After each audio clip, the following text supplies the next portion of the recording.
Welcome, welcome, welcome. Well, folks, we are doing something completely unprecedented. We are having a live morning show.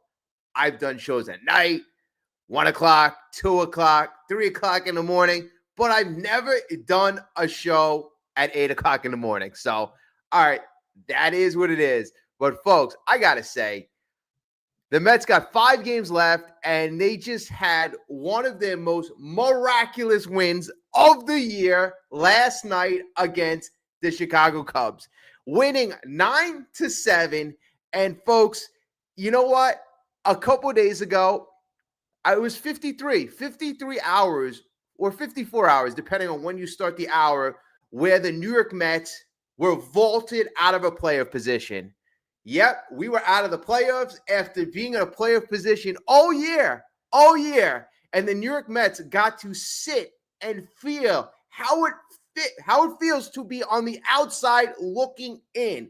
You know, we had the disastrous series against the Nationals when you went into that series a few short days ago, 2 games up on the wild card, right? So we were in prime position to finish out this season, and hopefully by the time we get to the Marlins series, we would be up by enough where we would have a game or two to rest. But no, that's not how it went. The New York Mets managed to lose 2 out of 3 games to the Nationals, and what that did was it put them on the outside looking in. Now, in those 53 hours, we heard a bunch of news stories come out. José Iglesias makes these comments about the New York Mets, about lack of chemistry issues, and we're going to look at those comments. Then you heard on every single probably sports station, foul territory. I heard it from Fox Sports. You heard about potential issues with the Mets. Then Tuesday comes, and you got David Peterson on the mound. And David Peterson has an 8 ERA over his last 7-8 starts. Horrible. He's doing horrible. And again, another stinker. Did the Mets defense help? No. Juan Soto, Jeff McNeil, again, the lack of fundamentals are putting this team in a very tough position. We're going to look at some highlights momentarily, but the New York Mets, down 5-1, managed to do something extremely special. They managed to, again, they were dead, folks. The New York Mets, our New York Mets, were dead.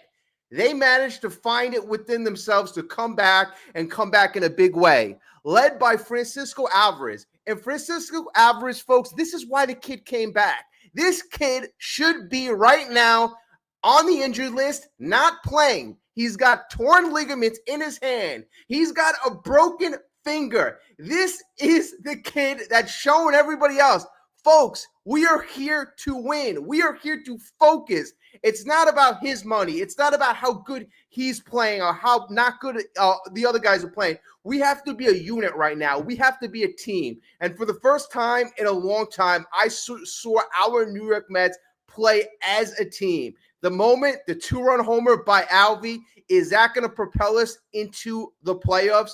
You know what, folks? Time will tell. But again, I saw a team that did not give up last night. Edwin Diaz, you got to bring him in.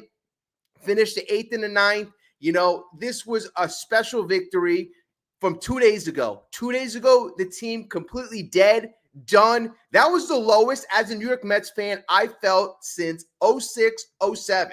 2 days ago, that was the lowest I felt because it was completely insane where this team came from, all the expectations to where we were on the outside looking in. Now, we're only 1 game up. It's not like we have a 2-3 game lead. We have a 1 game lead on the D-backs, on the Reds. So we have to continue to play very tight baseball. Again, only a handful of games left. But again, I think that taste that the New York Mets had about being on the outside looking in was the best thing the New York Mets could have ever experienced. Music Man, what's going on? What is going on, my man? We are here early in the morning, 8:15. Wow, I still can't believe 8:15. Let's actually, you know what? Let's check out some highlights from last night's game. And I'm going to talk through it. But again, enjoy the highlights because it was something special. It was surely something special. Okay, let's start this up for you all.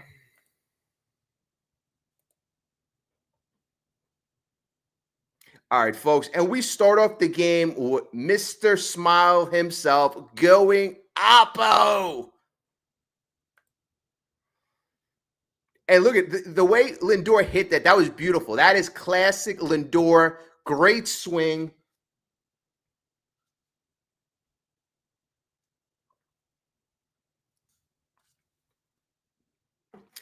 And folks, that is not pretty at all. Certainly not pretty. As Juan Soto tries to go back on a ball and looks like a little leaguer. That led to a couple early Cubs runs, and the Cubs continue to add on, continue to beat up on Peterson. And at this point right now, if you're a Mets fan, you are feeling extremely low. And again, the Mets continue to throw the ball around. Jeff McNeil.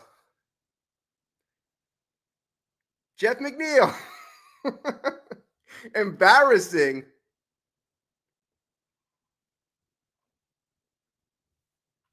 I'm telling you, Jeff McNeil, this has got to be his last season on the team.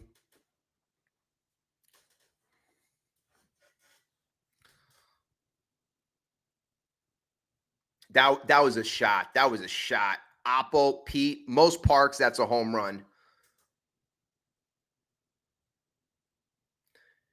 The great equalizer, Brandon Nimmo, that 3-run bomb, getting us back into it, 6-6, fifth inning. Folks, he absolutely smoked that ball.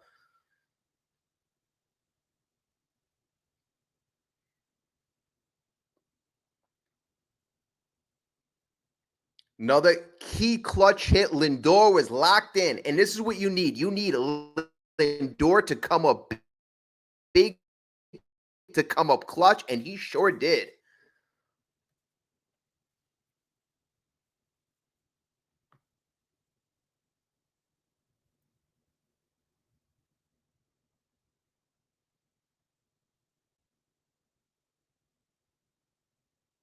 And folks, that is the moment, and I'm hoping this takes us into the playoffs. Francisco Alvarez, huge, and coming from where this kid has come from, the season he's had, being sent down to the minors, being hurt. I mean, folks, that said everything. That's got to motivate everyone. And now you have the man, the myth, the legend, Edwin Diaz, coming in the eighth and doing his job. 12 pitches thrown in the eighth inning. So that was important, just so you could bring him back out for the ninth. And this is the last out of the game. Easy, nice pitch. And Diaz, I'm telling you, great performance all around. These New York Mets, you couldn't have been prouder of that team last night, especially from 2 days ago. And I was feeling, again, my lowest point since 2006, 2007. That's how bad I felt when the New York Mets lost that second game to the Nationals. But again, it's not where you were, it's how you respond. And again, coming out, David Peterson, he threw a stinker. I mean, that's a big problem. It is a huge problem. David Peterson, a guy that you want to rely on, a guy that you want him to be your stabilizer. Yesterday, his final line was 1.1 innings thrown, 5 hits, 5 earned runs. 1.1 innings thrown in one of the most important games of the year. I'm going to continue to say this, folks. Everybody's saying, what the hell is wrong with David Peterson? Now, I'm not inside the trainer's room. I'm not inside the manager's office. But what I can tell you is the obvious. And I've said this so many times. David Peterson right now is at about 170 innings thrown. Before this, the most innings that he's ever thrown in his entire career was 121 innings in a season. In my opinion, did the guy just become an all-star and transition into a scrub? No, I don't think so. In my opinion, you're looking at a guy who is tired. You're looking at a guy that is well beyond where he should throw. I mean, if you go from 120 innings to 150 the next year, that's a natural progression. But we're not even in the playoffs, and the guy's already 50 innings over his career high. So I believe we're seeing a guy who's just blatantly tired. Blatantly tired. All right, how's that going to help us out? Well, the New York Mets, David Stearns, in my opinion, should have planned for this. They should have planned to have David Peterson pitch around 150 innings, but with all the injuries, with all the pitchers doing worse than you expected, the Kodai Sengas, the Shor Manayas not being productive, Clay Holmes, he's had his innings limit issues as well. You know, you had to force a guy like David Peterson to eat up as many innings as possible. And you get to a point where you're at the end of the season and you need a guy like David Peterson to give you a solid start. And he can. He can. So, again, yesterday, that being said, makes that win all the more special.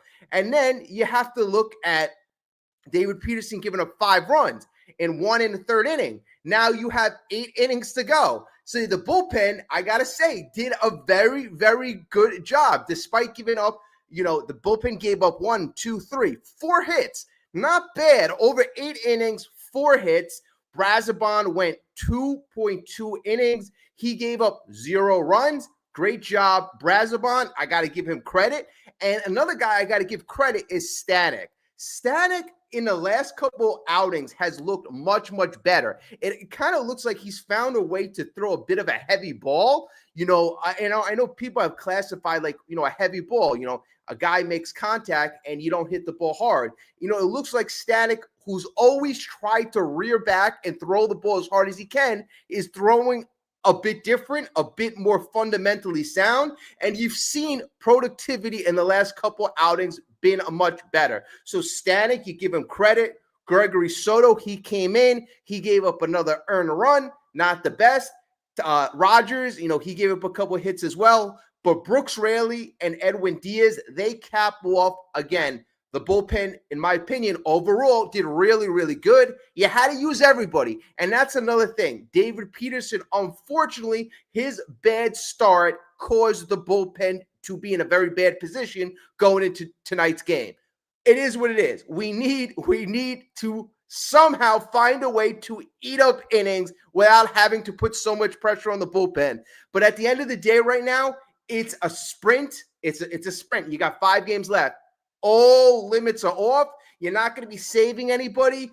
Edwin Diaz, two innings, doesn't matter. You got to make the playoffs at all costs. Again, the New York Mets, they just saw a taste of how bad, how ugly it's going to be if they don't make the playoffs. Folks, it is going to be a beyond disaster. I saw probably 4 or 5 articles written how this collapse, and I've been saying it over the past couple of days, how this collapse, if the Mets don't make the playoffs, is worse than 06, 07, 2023, and any other year. And everybody's saying it. Now, let's get into, we're going to get into a lot of stuff this show, but let's get into some of the comments that I hope inspired, sparked, ignited some fire in this team. And those comments were made by the hero, one of the most respected guys from that 2024 team, Mr. Jose Iglesias. Now, he said something extremely damning, extremely telling, and extremely embarrassing. And everybody's been talking about lack of chemistry on this team. I made a video about it a couple of weeks ago, and people said, hey, you're not in the locker room. You don't know this and that. Well, after that, David Stearns was asked about chemistry issues, and he had a chance to shut it down and say, no, there's no chemistry issues. But he didn't. He said, we're going to have to look into it. We're going to have to figure out why this season has gone awry, why this season has been going in the wrong direction. So David Stearns did not negate the chemistry issues. Now, again, he's not a player in that clubhouse. He's very close to the clubhouse, but he's not a player in that clubhouse. So now we actually hear from a guy who was in the clubhouse last year and who is very, very close to this clubhouse. Now, okay, I'm going to tell you what Iglesias said, but there were people who were saying, hey, nobody's saying anything from the clubhouse. Nobody's going to reporters. I'll tell you what, nobody's going to go to the reporters, at least during the season. You just don't do it. The clubhouse is a sacred place. Even if there's fights, even if there's all this controversy, it's going to be zip to lip. But you will hear rumblings. And again, nobody's closer to that team, to those players, than I consider José Iglesias. Now, I'm going to tell you what the guy said, and I was a bit surprised to see these comments out there, especially, about a team that he was so close to and from a guy that is so respected. So, José Iglesias, former Mets players, believes there is no chemistry in the team as they struggle. Okay, so that's what José Iglesias believes. We're going to get into details. So the New York Mets, we know they're going through a season, many ups, many downs. Iglesias played for the Mets last year, and this is what he says. He says, this is his quote, "I think last year we had a special connection. We were a close-knit group. There was no competition between us. We all wanted everybody else to shine." Iglesias told this to New York Post. His comment has reignited the perception that a lack of chemistry could be one of the key factors in the Mets slump during the second half of the year. Now, Iglesias also said this. This is another quote. "I think they miss me. I think they miss JD Martinez, and I think they miss Quintana. There was a really good vibe last year. We had the same goal, and that goal was to win." All right, folks. So in my opinion right now, you had one of the most closest and beloved Mets speak out against the Mets, José Iglesias. And the funny thing is the timing right now is not good. The timing right now is not good. This is right in the midst of hopefully the Mets pull out. Hopefully, I'm hoping. I'm a big Mets fan. I was hurt the last couple of days. I was hurt the last couple of days. It was, again, I was in the worst place since 2006, 2007, when the Mets lost that second game to the Nationals. Then I read this, the lack of chemistry issue. Now, José Iglesias, there are some people who are saying, well, he's not pointing fingers. He's not saying this. That right there, that subtle nudge about lack of chemistry and that they miss leaders like him, leaders like JD Martinez, and leaders like José Quintana is one of the biggest knocks you could take on that group that you can. I mean, José Iglesias is going to be political. He's not going to verbally say, oh, Soto and Alonso, they fight. But again, that speaks volumes to me. And the fact that he's saying it right now is, again, really bad timing.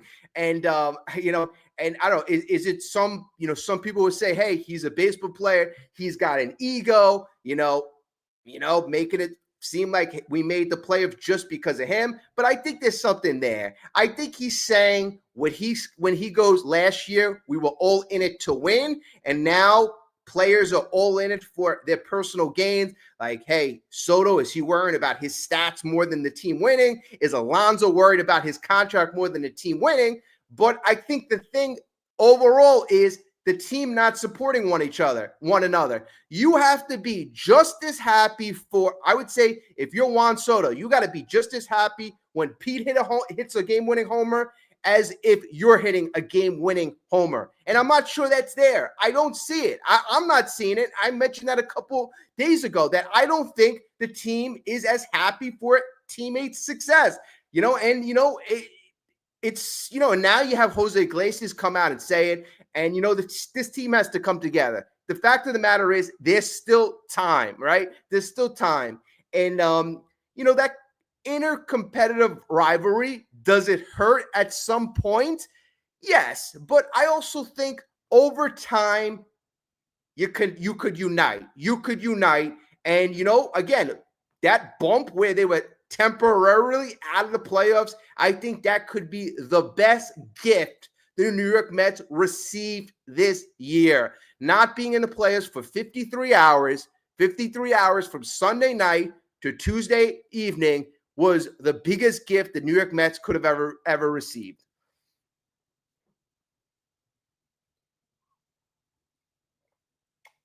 And D, very, very, poignant point. Thank you to the Pirates. The Cubs couldn't do the job against the Reds, and yeah, the Cubs were playing the Reds, and they couldn't beat the Reds for nothing.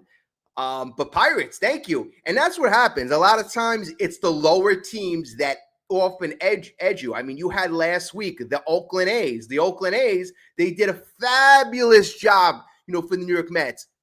So, here's the deal. You have the D-backs and you have the Reds right on the tails of the New York Mets. The Mets, they have 2 games left with the Cubs and they have 3 games left with the Marlins. All, I would say, challenging games. The Marlins, despite not being in it, they've always been a thorn on the side of the New York Mets. So it's not going to be easy. But the New York Mets, they have shown that they're not out. They're not quitting. They didn't quit last night. They could have quit. It was easy to quit. David Peterson didn't do anything near. If the guy would have gave us 4 innings, 5 innings, okay, it would have been decent. But the guy gave us 1 inning, 1 inning in one of the most important games of the year. And the Mets got down, came back, they got kicked, they came back, and they still won. So again, it's not going to be easy, but the Mets can still right the ship. And again, I'm going to say this, and I've been saying this to everyone. The Mets are in a position right now to shock the world. We're in a position to shock the world.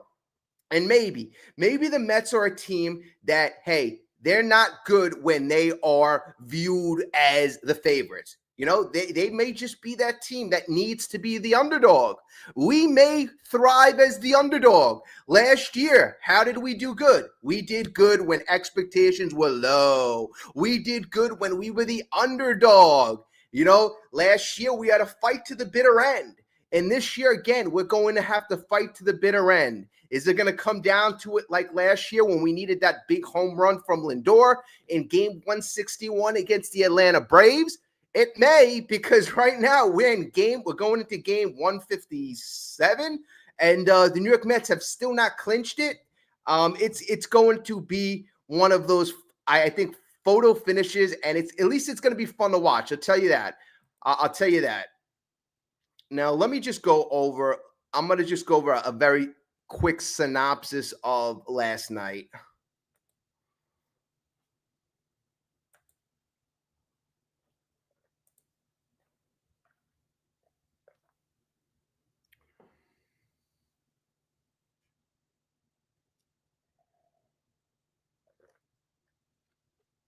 Okay, so again, you had Francisco Alvarez delivering, and you can argue this, but I think it's just blatantly obvious.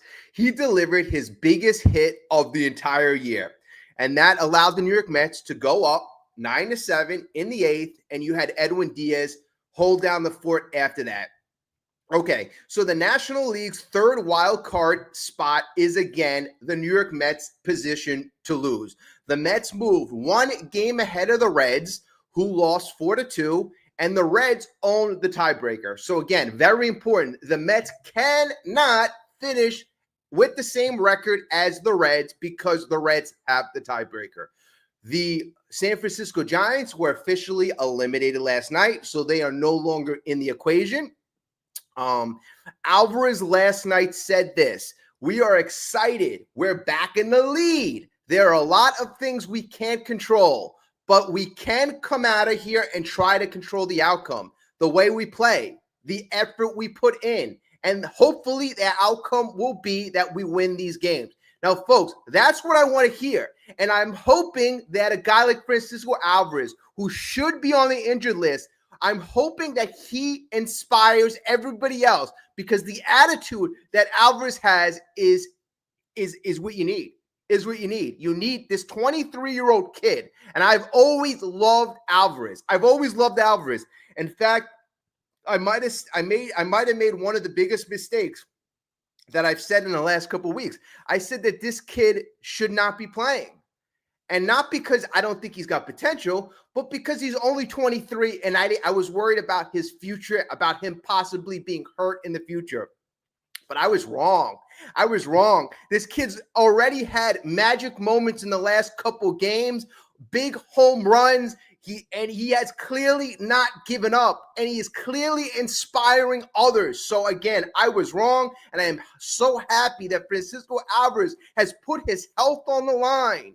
He has put his health on the line to help this 2025 team achieve their overall objective, which is a World Series. Again, we got to make the playoffs first. But again, that's once we make the playoffs, it's going to be for that World Series run. Okay.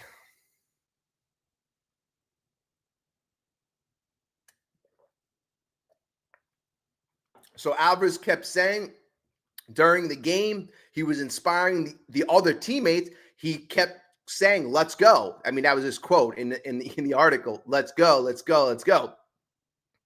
And also, I can't take away that big Brandon Nimmo home run. I mean, the Mets were down 6-1. We were down 6-1, folks, 6-1. And again, I could tell a lot of Mets fans clicked off the TV. If you were watching, because there were some Mets fans that, you messaged me, you gave up, and I don't blame you. You gave up, and I'm not going to say I would give up, but I would feel very down because I did feel down after the New York Mets lost 2 out of 3 to the Nationals. But, it was asked of Carlos Mendoza, why did you bring in Edwin Diaz in the 8th? And Mendoza said, at this point right now, I'm taking no chances. No chances. Diaz was deployed in the 8th, and I completely agree with that. Again, all stops have to be taken off. It is at all costs right now. All costs. You have to make every move right now to win every game. You can't worry about tomorrow, because if you don't win today, there is a possibility that there is no tomorrow. So again, I like that no tomorrow mentality by Carlos Mendoza. And Diaz, it was asked of him, and Diaz goes, I was really fired up. After you saw that homer for Alvy, it was big. I came out. I shut them down. And then I came out for the 9th. I got the last 3 outs, and it was pretty fun. And that's what you want to hear. And that's what I'm trying to say. Francisco Alvarez, not only did that put his team back in the lead, but again, Edwin Diaz, from his lips, he said that Alvarez inspired him. And Peterson, in his last awful performance, again, I told you he allowed 5 earned runs, 5 hits, 2 walks, and he only pitched an inning and a third. The lefties' free fall over the past 2 months include 4 starts in the past 8 in which he's allowed at least 6 runs. So, folks, 4 out of his last 8 starts have been beyond horrific, not even competitive. As it stands right now, Peterson is, and this is the scary part, folks. This is the scary part, and I'm hoping it doesn't come down to this. Right now, Peterson is aligned to start the regular season's last game. So if it comes down to it, and it comes down to that day, Sunday against Miami, you have David Peterson right now scheduled to be the starter. I mean, if you're Carlos Mendoza, again, you got to pull out all stops. But as it stands right now, you have David Peterson as the starter. And in my opinion, that cannot be. If it gets down to that last game, the Mets have to come up and formulate a plan, because you cannot rely on David Peterson. You certainly cannot rely on David Peterson if your season's on the line. He's just blatantly showing you that you can't rely on him.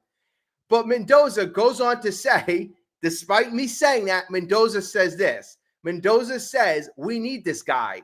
We need this guy. I know it's been a struggle. It wasn't a good day today, but it's our job to continue to support him, and he's going to play a big role here in the next few days. So we're counting on him to flush this one out and then be ready for whenever we're giving him the ball again. And again, Carlos Mendoza did not specifically say he's going to be starting the last game of the year. Just based on the rotation, that's when he's slotted to start. But if you're Carlos Mendoza, again, you're saying what needs to be said. We have to support him. The teammates are probably doing what they need to do in terms of acting like they support him. But internally, the New York Mets know if it gets down to that last game, 162, they need to formulate another plan.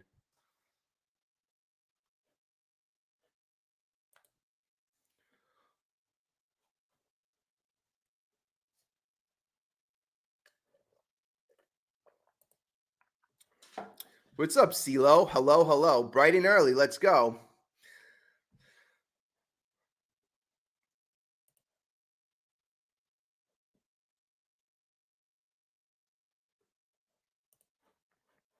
Mets need to play the rookies and bench players making mistakes. I mean, they're just so, defensively.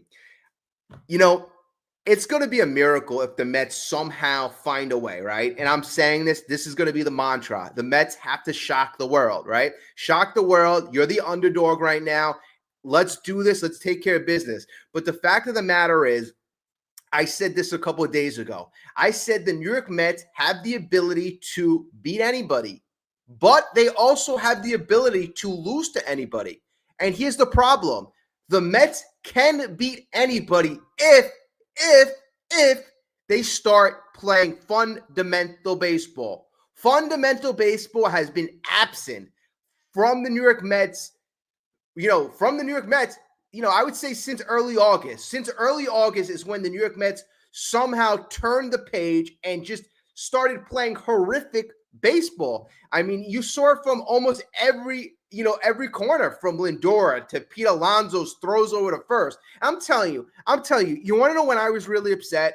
A couple of days ago, Nolan McLean is on the mound, and this is what really got me upset, and I'm pretty sure it got you upset too. So Nolan McLean is on the mound, and of course the defense is letting him down once again.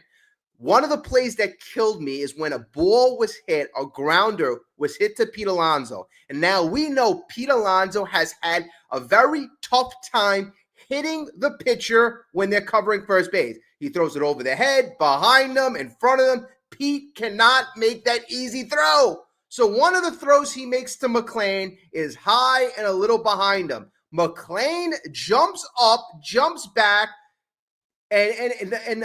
and he somehow finds a way to almost tap the bag. At the time, it was called out. Now they went back to the replay, and it looked like McLean didn't touch the bag, so they overturned the call. Now the thing is, besides the bad throw, Pete Alonso throwing the ball like that to a guy like Nolan McLean could be disastrous. Disastrous. Do you know how many times a pitcher comes up lame when he's going after an errant throw by the first baseman? So that is what worries the hell out of me. Yes, the Mets are making bad plays. You saw Soto yesterday. You saw McNeil yesterday. You've seen Nimmo make bad plays. You've seen bad plays by Jose Siri over the weekend. You've seen Vientos. You've seen Brett Beatty. You've seen Lindor. You've seen everybody make bad plays throughout the last couple months. But that play by Pete Alonso, overthrowing the pitcher, is dangerous. That is a dangerously bad play. And it would be horrific if our ace gets hurt because of that throw, that easy throw. So Pete has to fix that. ASAP. And folks, it's not a hard play. It's not a hard play. You can underhand it. You can lob it. I mean, I wouldn't lob it that much. You put a little velocity on it so that it doesn't sail. But, Pete's got to fix that. That's one of the things he's got to fix, and he's got to fix that ASAP. And again, the New York Mets, fundamentally, if they want to be a World Series champion, they got to fix everything that they're making bad fundamental plays on. But again, that is the one play that I don't want to see ever again.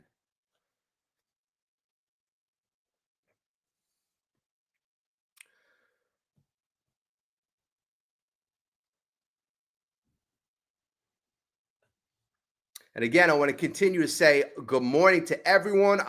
Music Man, D, my dad's Chips, Johnny, what's going on? I missed your comment. Let me get to it.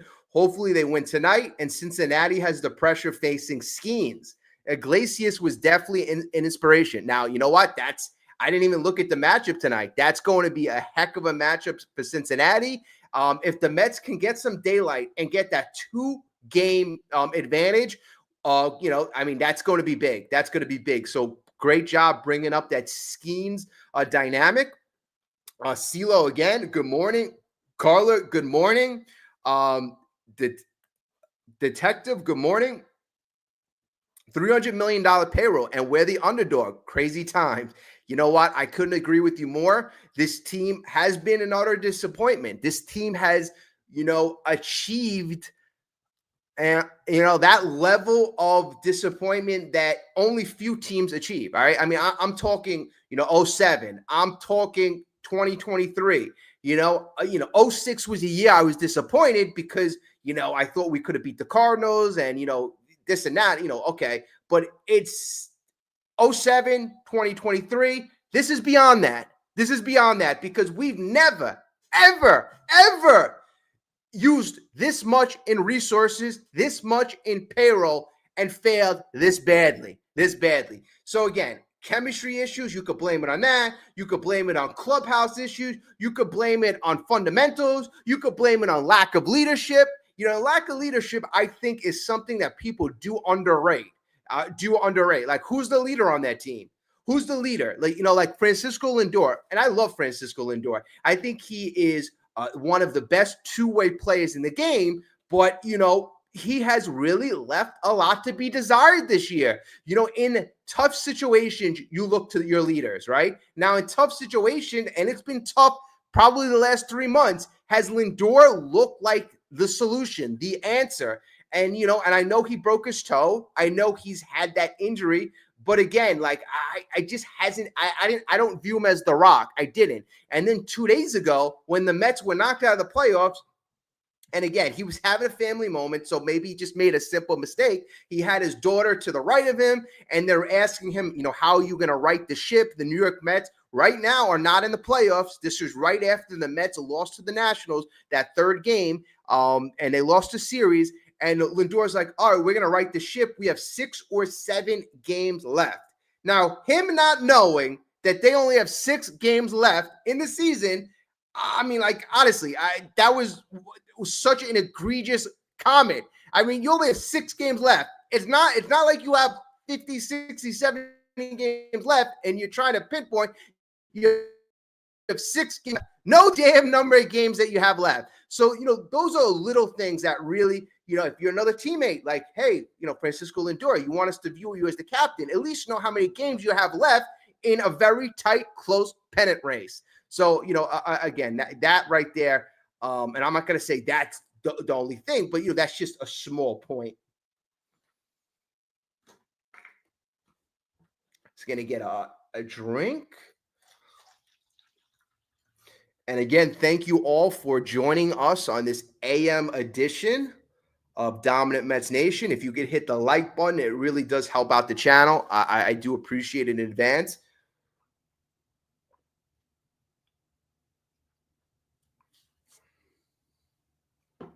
Let me bring up some of these comments. I believe the Mets are lazy and their huge salaries make them complacent. Honestly, there's a lot of I would say talking heads that, especially Mets fans, that no matter what, they'll defend the players. They really defend their players. But right now, the Mets have been so egregiously bad. And you're right. They have huge salaries. A lot of the players right now, you can argue that they're overpaid. And, some people can argue that players don't deserve this amount, but I think that's another conversation.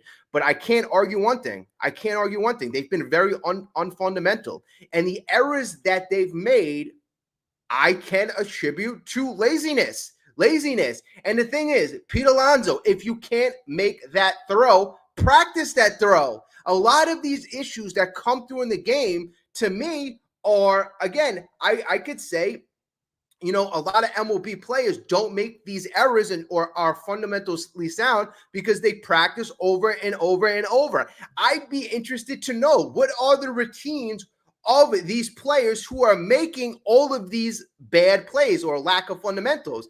Or are they just that fundamentally bad? And if they are just that fundamentally bad, then David Stearns has done a horrendous job assembling this team, because it has spread throughout. Like, who is our most fundamentally sound player? Like, I don't think anybody can argue. It's probably Tyrone Taylor, and maybe Luis Torrens. Like, other than that, who is fundamentally sound? It should be Francisco Lindor, but he hasn't played that way in the last 2 months.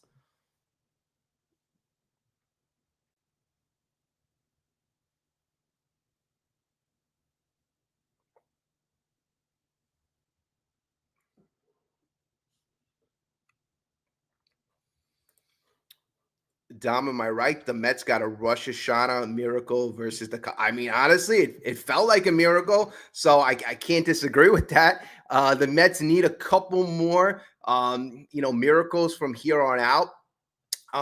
The best thing that the Mets got going for them. This is the best thing that the Mets have going for them. And it is what it is. But the best thing that they have going for them is that the teams behind them are just as bad or even worse. See, that's the thing. You got bad teams following you. And the Giants was a team last week. Everybody was saying, that's a scary team. They're hot, this and that. I was never really scared of the Giants. I'm not scared of the Reds. I'm not scared of the D-backs, But the fact of the matter is, those are the teams that are chasing you. And, the Mets have been fortunate, very fortunate. The Mets have done a lot of losing in the last 2 months, and still are managing to hold on to a very, very tiny lead. And again, you got to thank those teams behind us because they're not good. And, those teams behind the New York Mets, the funny thing is they know they weren't good. I mean, you had the D-backs trading away their players at the deadline. Eugenio Suarez, they made a couple, big trades, really. So the D-backs knew they weren't in it. The Reds, this I don't think they thought that they were in it as well. But, the Mets came back down to a point where everybody's like, everybody's in it now. Everybody's in it. So, again, it's nothing to brag about. Everybody's just been that bad.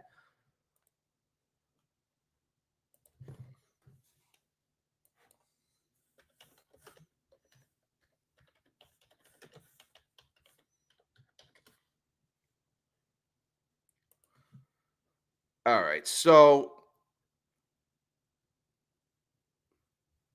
I'm just double checking the matchup. So right now, the Mets right now, they have this listed. And, the Mets, it's very important. The Mets did utilize a lot of their bullpen last night, right? So we'll keep that in mind. So you have Jonah Tong. He's going tonight against Matthew Boyd. Matthew Boyd is a lefty. He's 13-8, 3.28 ERA, 151 strikeouts. Matthew Boyd has had a very good year. Going up against Jonah Tong. Jonah Tong is coming off of a very impressive start. His last start, you give the kid a lot of credit for doing much better. Last start was against the Padres. He went 5 innings, allowed 4 hits, 0 earned runs, 8 strikeouts. And this coming off of that very bad performance where he just went 0.2 innings against the Texas Rangers, where he allowed 6 earned runs in less than an inning. So we're going to see, does Jonah Tong continue to build on that performance against the Padres, or does he sink lower? You remember last week against the Padres, what Jonah Tong did that he didn't do the start before that is he relied heavily on the fastball, and he established the fastball. And that makes all the sense in the world. Jonah Tong, that's where, he kind of dominated the minors. Like, this fastball is very electric, and it just makes that Vulcan changeup and that curveball, it makes it look even more nastier when you have that fastball going, when you're locating that fastball, when you can locate up in the zone, when you can locate both the inside and the outside corner. Then when you throw that Vulcan changeup, again, it looks even more nastier, and it disrupts the timing of the hitters. And that's why you saw the K's go straight up, and you saw Jonah Tong, allow 0 runs. And that was very important for the kid, his mental state too as well. So, I want to see this kid continue to grow. And again, you also want to see too, if he does get into trouble, is Carlos Mendoza going to let him wiggle out of it? Or is Carlos Mendoza going to go to the bullpen? Now, the fact that the Mets utilized their bullpen very much yesterday, does that even give Jonah Tong more of a leash, or is it the same either way? I mean, I got to say, it might give him a tad more of a leash just because of the fact that, we do have guys tired. But this is how you got to look at things. You got to look at how does last game affect this game? But again, this game, all bets have to be off. I mean, when I say you give him a little leash, I mean, I'm saying in the third inning, if he's got multiple men on base, instead of having a quick hook, maybe you see if the kid could wiggle his way out of it.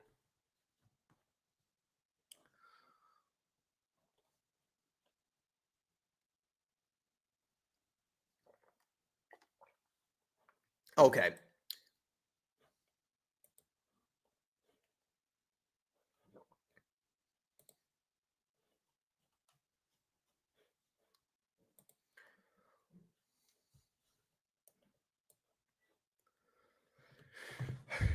All right, folks. So I just want to throw you a quick little show right now.